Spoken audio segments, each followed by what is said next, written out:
నెల్లూరు జిల్లాలో 2025 సంవత్సరంలో పండించిన పొగాకు పంటకు మరిపాడు మండలం డిసిపల్లిలోని పొగాకు వేలం కేంద్రంలో కొనుగోలును వేలం నిర్వహణ అధికారి రాజశేఖర్ ప్రారంభించారు. కొనుగోళ్లకు మొత్తం 18 బేళ్లను రైతులు పొగాకు వేలం కేంద్రానికి తీసుకువచ్చారు. వేలం నిర్వహణ అధికారి రాజశేఖర్ ఈ వేలం పద్ధతి ద్వారా నిర్వహించిన వేలంలో 6 కంపెనీలకు చెందిన బయ్యర్లు పాల్గొన్నారు. ప్రారంభం రోజున గరిష్ట కనిష్ట ధరలు 280 రూపాయలు పలికాయి. ఈ ఏడాది పంట ఖర్చులు విపరీతంగా పెరిగాయని, ప్రస్తుతం ఉన్న మార్కెట్ ధరలు రైతులకు గిట్టుబాటు అవ్వని రైతు సంఘాల నాయకులు ఆవేదన వ్యక్తం చేస్తున్నారు.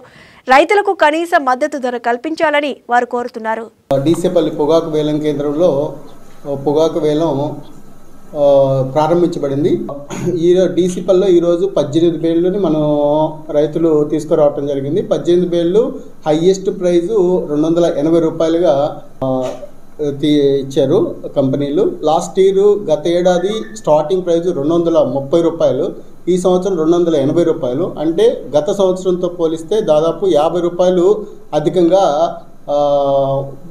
ప్రారంభించబడింది. అంటే మనం ప్రతి సంవత్సరము ఒక 5 నుంచి 10 రూపాయల వరకు పెంచేవాళ్ళు.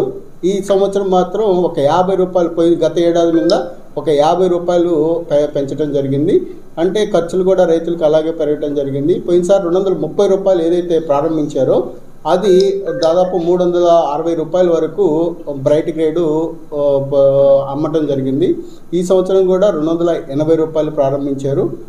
అది కూడా ఇంకా రేటు పెరగద్దని అనుకుంటున్నాము. మన ప్లాట్ఫామ్ పరిధిలో 7.4 మిలియన్లు మనం అనుమతిస్తే 10.5 మిలియన్ వరకు అవుతుందని ఎక్స్పెక్ట్ చేస్తున్నాము. అలా గత 4 సంవత్సరాలుగా పొగాకు రేట్లు పెరుగుతూ ఉన్నాయి, అట్లాగే పొగాకు కూడా పెరుగుతుంది. గత 4 సంవత్సరాలు చూస్తే డీసీపల్లి 4.5 మిలియన్లు